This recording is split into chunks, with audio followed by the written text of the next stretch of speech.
All right.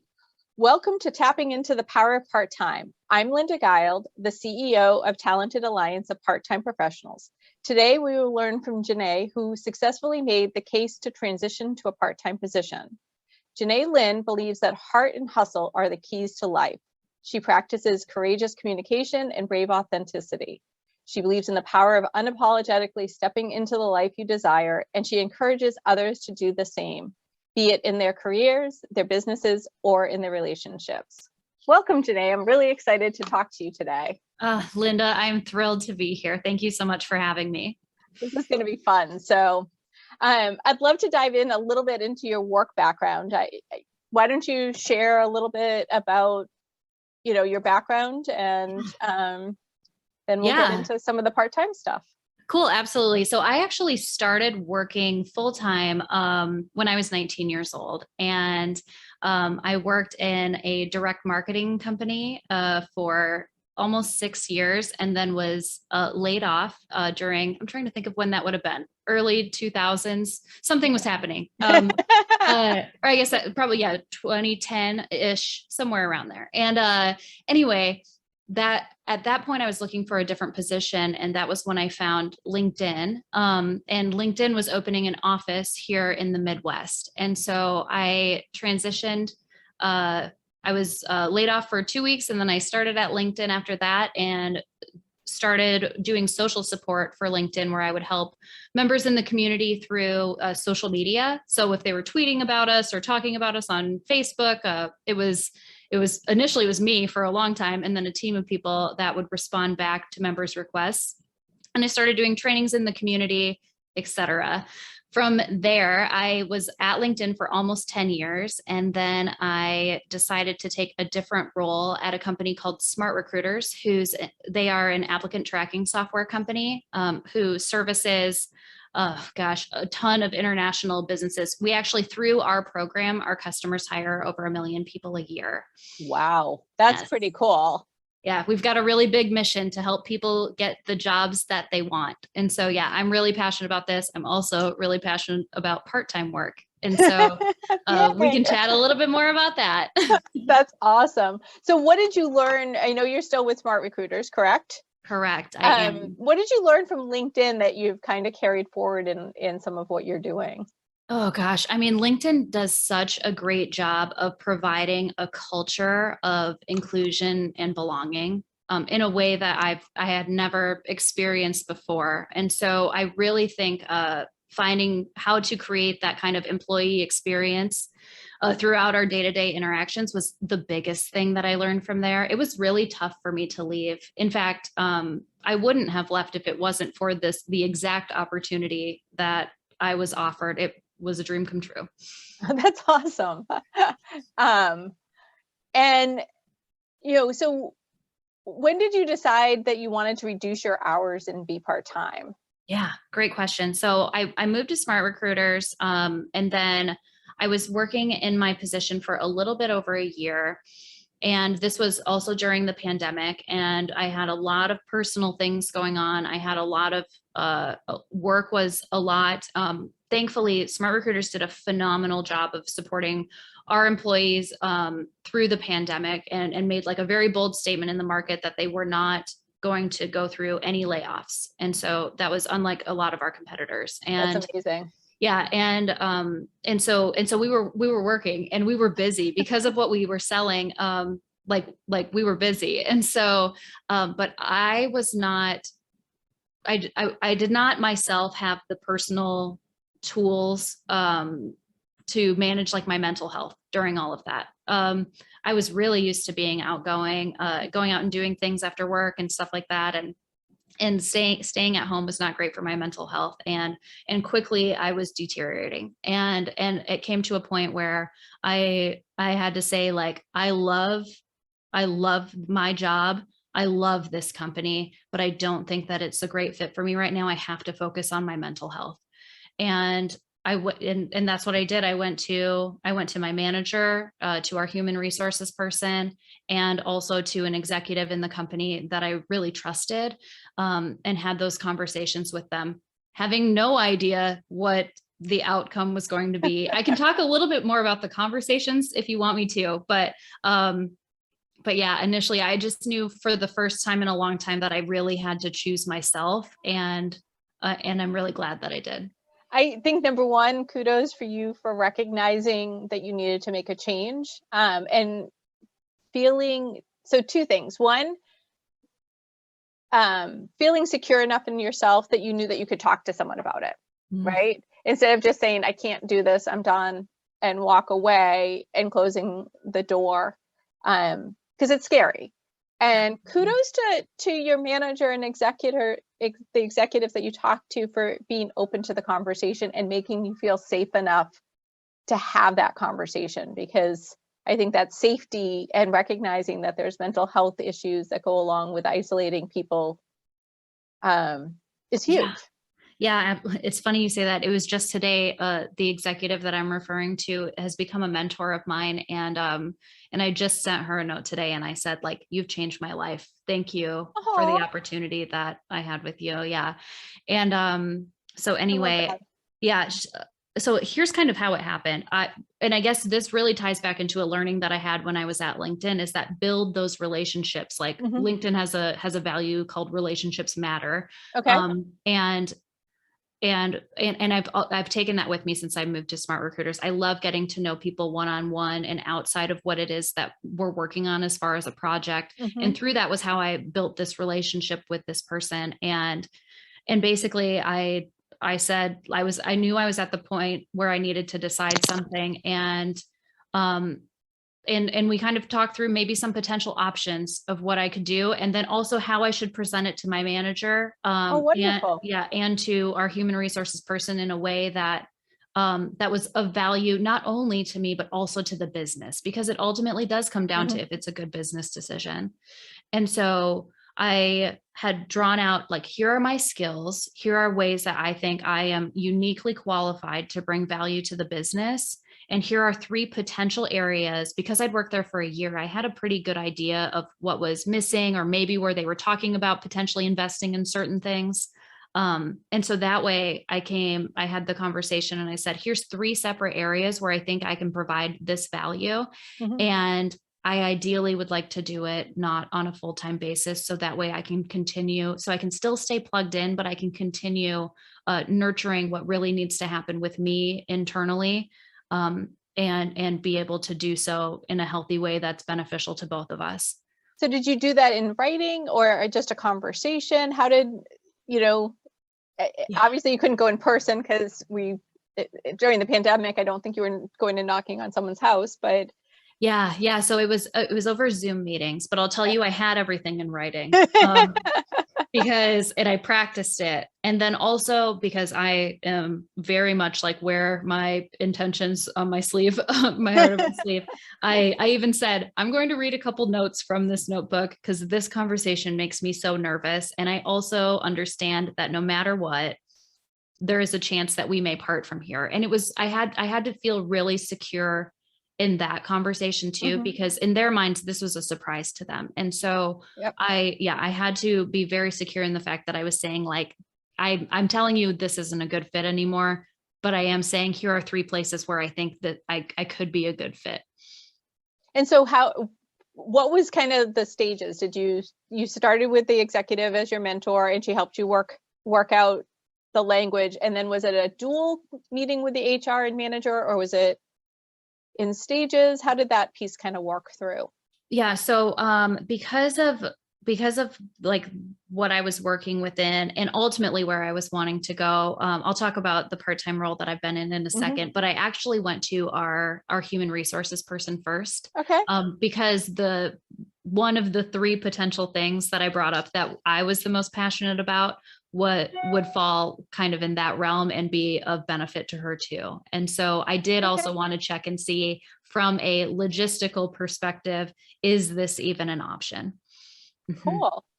And so tell me a little bit about, what was their initial reaction in terms of from a business perspective? Yeah. it was figuring out, what does this look like on paper and Mhm. what does this look like in actuality? So there were some things that we discussed as far as like we negotiated salary things. We negotiated what sorts of benefits I was or wasn't eligible for by Right. changing into this status, and also what this would look like going forward. So the role that I had proposed that we ended up being able to put together was being a diversity program manager. So helping build our employee resource groups within Smart Recruiters. So that's like women at Smart Recruiters, Mhm. and kind of what that programming and that culture piece looks like. And so yeah, that was, I would say, like a big piece of that was going through that. Did you set your hours? How did you like Mm. determine, what your work schedule looked like? Yeah.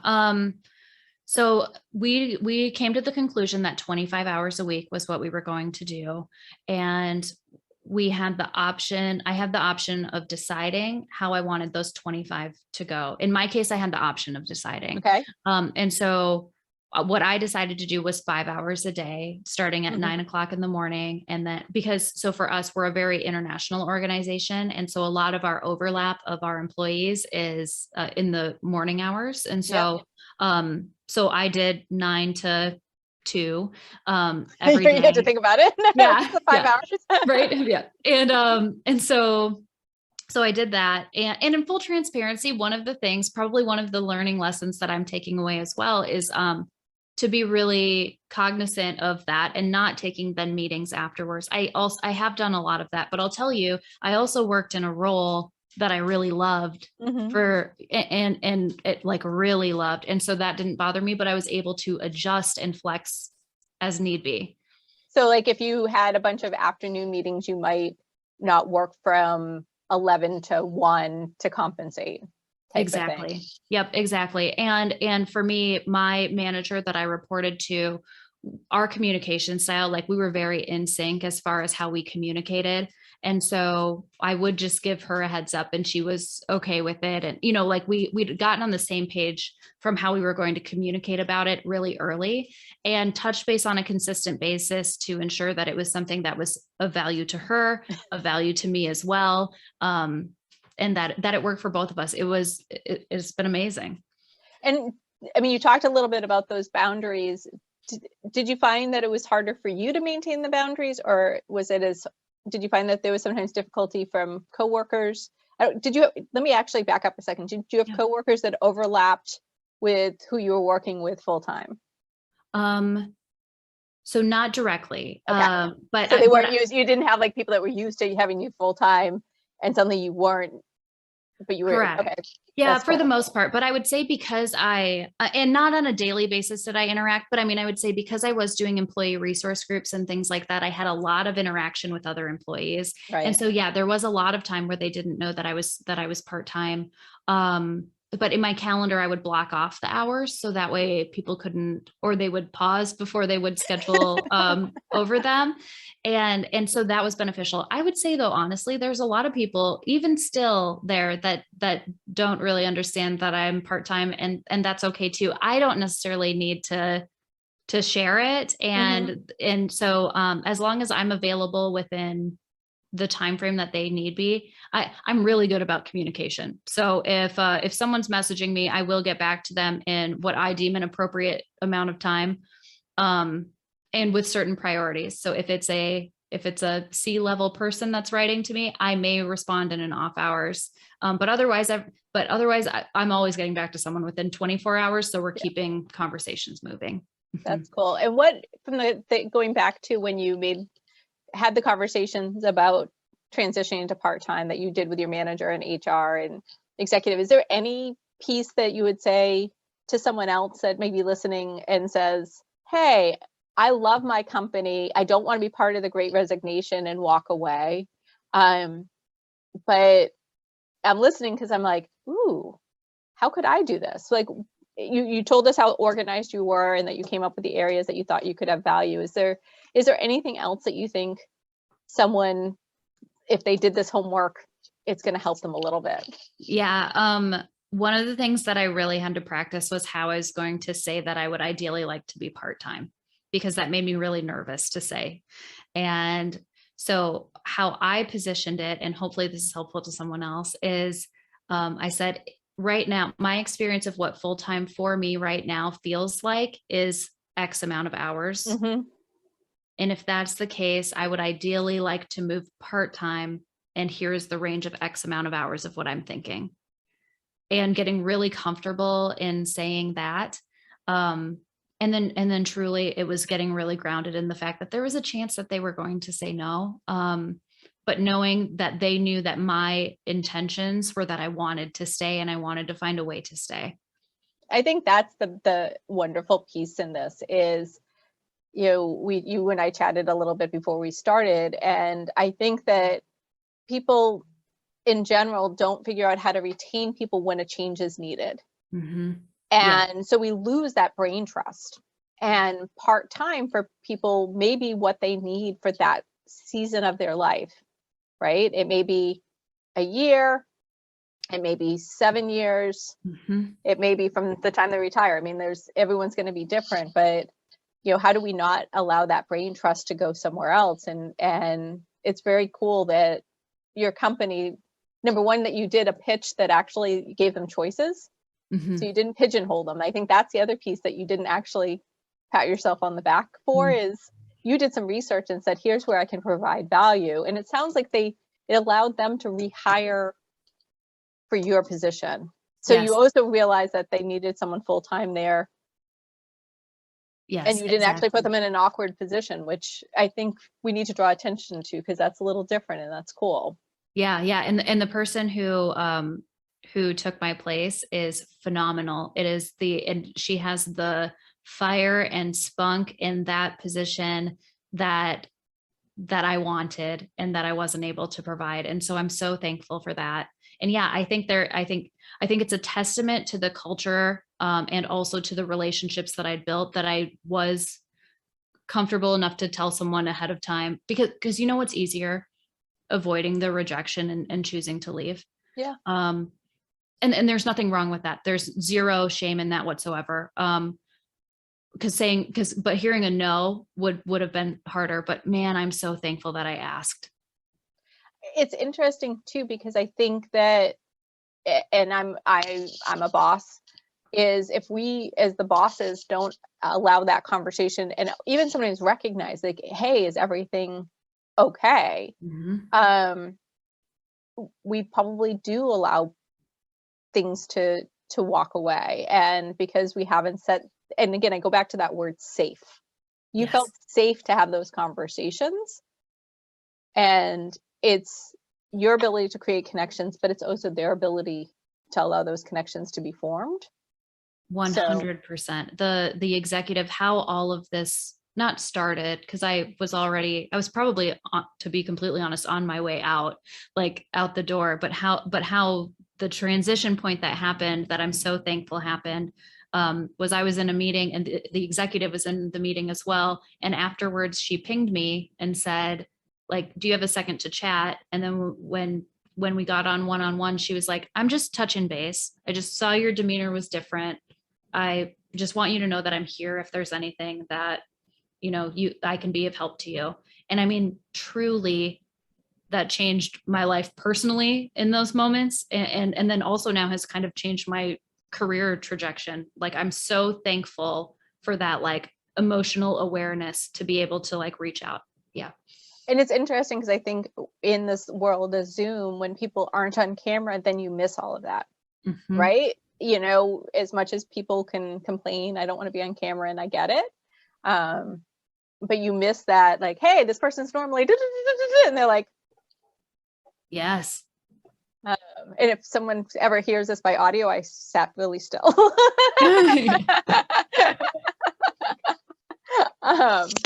Yeah, I think that's really awesome.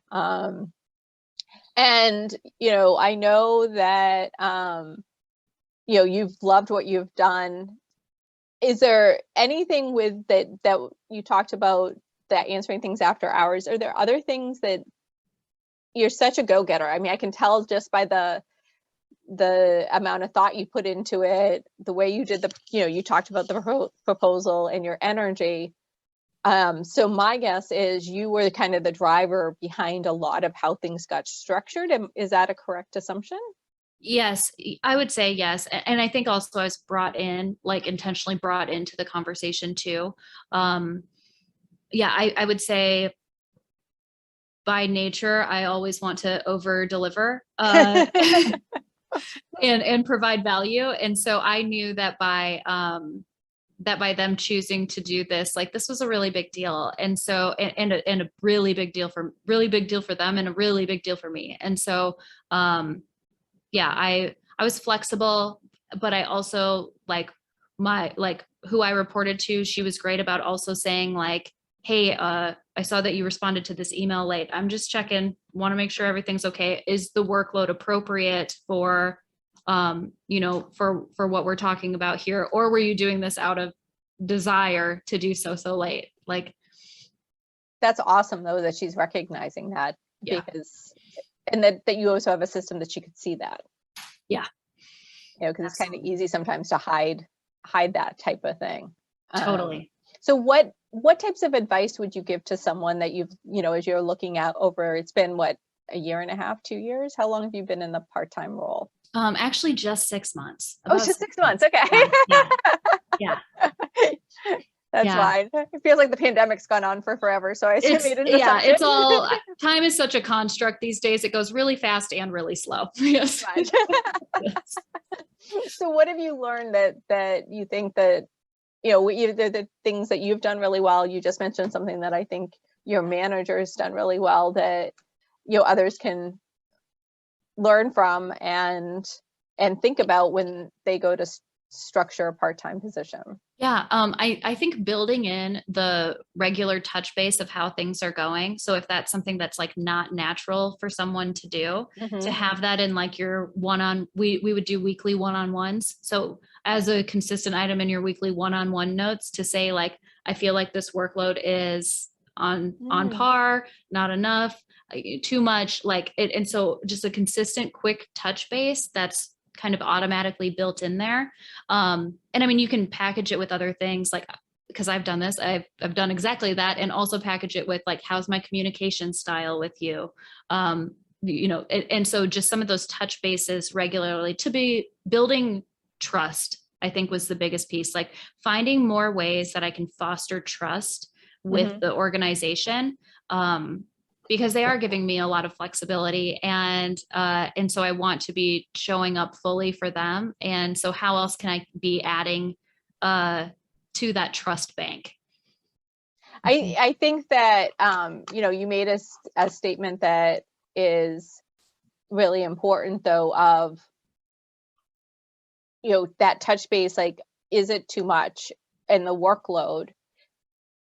I think that's the hardest thing that I've seen within the part-time world for an regular office, right? Is if it takes me a long time to do, but you're really good at it, it might take you a third of the time.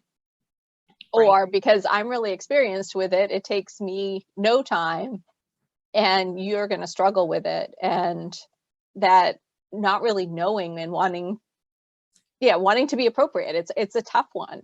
Did you have anyone that kind of like acted as a backup for you? Like how, like, because clearly there's times that you're not working, right? So was there times that it felt like, hey, this person needs to kind of cover for me, I guess is the one term that I'm going to use, whether it's a good term or not. But yeah. I mean, I would say the person that I reported to was probably the one who did the most of like backing me up. And so that's also why it was so important for me to have such clear communication and be building that trust. And so that way she knew that when I was off, like if I was off, she knew it. And that worked out perfectly for us. But I wanted to bring up in the example that you shared about how long it takes to do something. That was something that I consistently would track myself. I didn't necessarily showcase it. But like if it was taking me, we'll say, X amount of time to do Y task. Mhm. And then I was seeing that it either was or wasn't improving. Like that was something that I brought up in my proactively from myself in my one-on-ones, because I wanted to be proactively managing those expectations as well. And so, it was the first time that she'd had someone report to her who wasn't there full time either. And so determining is that workload okay was important for her too. But I Right. had to do the work to see like, is it actually, but now me trying it, is it going to get faster? Is it not going to get faster? And are we still aligned in our expectations? That's amazing. And I think that's I think that tracking time is so underutilized Totally. Hmm. because we all think, oh, this doesn't take me at all, doesn't take me much time at all. And then 2 hours later, you're like, what Yeah. rabbit hole did I go down? Oh my gosh, you want to blow your mind? I feel like the biggest time suck for me is email. Oh, I 100%. I could easily be in my email inbox like for way more than an hour a day and still feel really productive and yet not get anything done. So there's someone that you and I met through that calls it productive procrastination. Mm-hmm. And I think that's the thing with email, and there's other projects that can be like that. If you can when you can batch something, because we find in our company, there's projects that, it's going to take you as long to handle one inquiry like this as it's going to take you to do 7 by the time you get yourself into it. So it's Totally. like, can you hold some of these things till another time? And with email, it's like you've answered this person and then this person responds and you just keep going and you're suddenly like, I'm still in email. Yeah. Exactly. And I mean, we utilize Slack a lot in our organization. And so I'm really adamant about, changing myself into like do not disturb mode. And that way just people know that if I'm not getting back for a certain amount of time, like there's a reason for it. Mhm. And so like some of that, again, like proactive communication is so key. And that way, when I was working, like there was no, there was, I was definitely getting stuff done. I mean, I don't know about you, but I think oftentimes a part-time person can be a lot, not more productive than a full-time, but I think that awareness of I have X hours. I Mhm. don't have time to chit chat and have fun, even with a client, I mean, it can be, again, that productive, but this needs to be a 15-minute conversation, not a 30-minute conversation or whatever it may be. 100%. Yeah, absolutely. And there was a little bit of teaching that had to go into that too, as far as like, hey, I know that we used to sync on a regular basis over a virtual coffee, and now we're not going to do that anymore. Or we're going to do it on a Saturday morning instead of on a Tuesday at 2:00. Mhm. Yeah, it's not on my time. Yeah. Mhm. Um, so is there anything else that you think that I haven't hit on around the part-time that Mm. you'd like to share? I would just say that for me, it's so invaluable. And the effort then that I was able to still have an income and then be able to fill myself up from the inside again that I really needed. I mean, I'm so thankful that I took a chance on me, really is what it was, to ask, and that they decided to like accept my proposal because yeah, it truly made all the difference. And if I understand correctly, a little bird told me that you're gonna go back to full-time down the road? I am. Yes. So I'm going to be moving into a different position Oh, at Smart okay. Recruiters. So it has not been announced yet, but I am very excited and very thrilled to be going back full time. And so, yeah, I'll just say that I'll be really working a lot with our employees and building Smart Recruiters is a really great place to work. Well, I can tell that you love smart recruiters, so I think that whatever you're gonna be doing, they're gonna be excited. And Thank I do know that you have, something that connects back to your LinkedIn days. So, you have a workshop that you're doing that I'd love to learn a little bit more. So why don't you share a little bit more of what that is and the dates? And I'm sure this won't be something that you'll only offer once. So we'll make sure that there's a Absolutely. link to you in it's not a podcast, so it's not the show notes, but in the YouTube notes. Perfect. Yeah, thank you. Yeah, so in some of my spare time as I was starting to get full, I realized that I've always wanted to launch a course. And so I went through a course builders program and decided to create a course around how to utilize LinkedIn. So when I worked at LinkedIn, I would train in the local community. And then actually I ended up traveling to 10 states on behalf of LinkedIn at one time or another, doing different things where I was training on the power of utilizing your LinkedIn network to grow your career, to grow your business.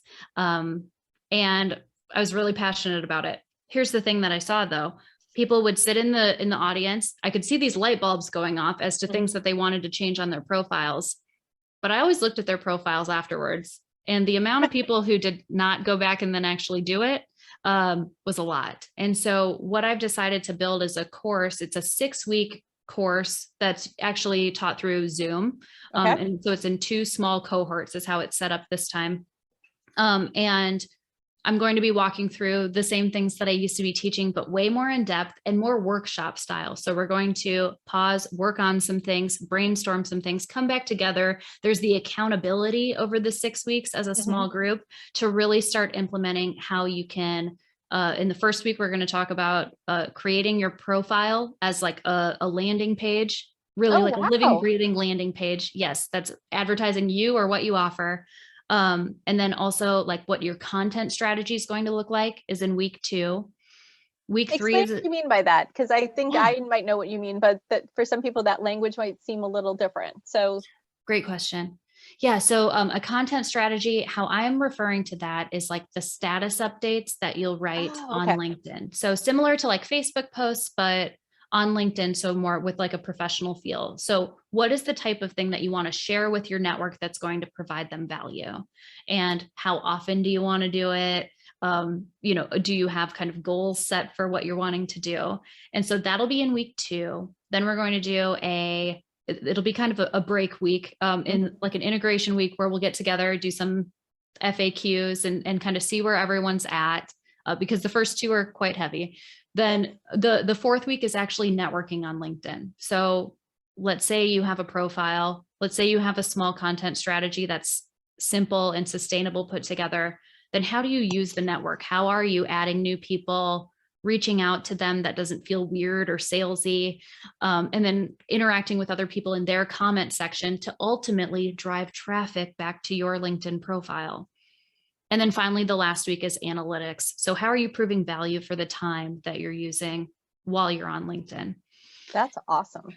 Yeah, I mean, I'm pumped. We've got people thus far that have registered across 5 different time zones, which is I'm insane. super excited about. Yeah, that's amazing. And we're actually kicking off next week. So next Monday night will be the first session that we have. So I'm going to be doing sessions on Mondays or Saturdays, depending on everyone's preference. And so, it's going to be a total blast. And I invite you or anyone who happens to be listening out there in the world to check it out if it fits for you. I would love to have you. We'll make sure your website's there because I can't imagine that you're not going to do this more than once. And just listening to you, I'm thinking, how can I weave this into my already crazy schedule? Yeah. And I think as you hit on something, and I think this is true, especially if someone has been out of the workforce and wants to work part-time, is that, as they're trying to rebuild their network or use the network that's already there, number one, should they connect with that random person that knows someone else? Like, I'd love to hear that strategy, and you don't have to get into it now, and then the messaging, because I got something today that was like, we are in the same group and here's this, and I'm like, yeah, what are you doing? And so, I think some of that of figuring out what some of the languaging to use and absolutely. And I think like and deciding how you want to add value to your network. For me, LinkedIn is not about resumes, it's about our reputations. And so how do we want to provide value to the people that we can provide value to and get our names out there and just be top of mind? So That's awesome. So where can people find you? All right. So I have a website. It is www.jenaelyn.com. I will spell that. www.jenaelyn.com. Awesome. And do you have an Instagram? Obviously, you're on LinkedIn. Yes, I am. No. Do you have a public page on? Can people just follow you on LinkedIn even if they don't want to connect? Totally. Yep. Absolutely. Feel free to follow me. Feel free to connect. Feel free to send me instant messages. I'm also on Instagram, same handle, Jenae Lyn. And I'm on Facebook too. So you can find me there. Awesome. Well, this has been so much fun. I want to say thank you for being here with me, and we're excited to see what's next. Awesome. Linda, it's been an absolute blast. Thank you so much for your time. This has been so fun. I'm going to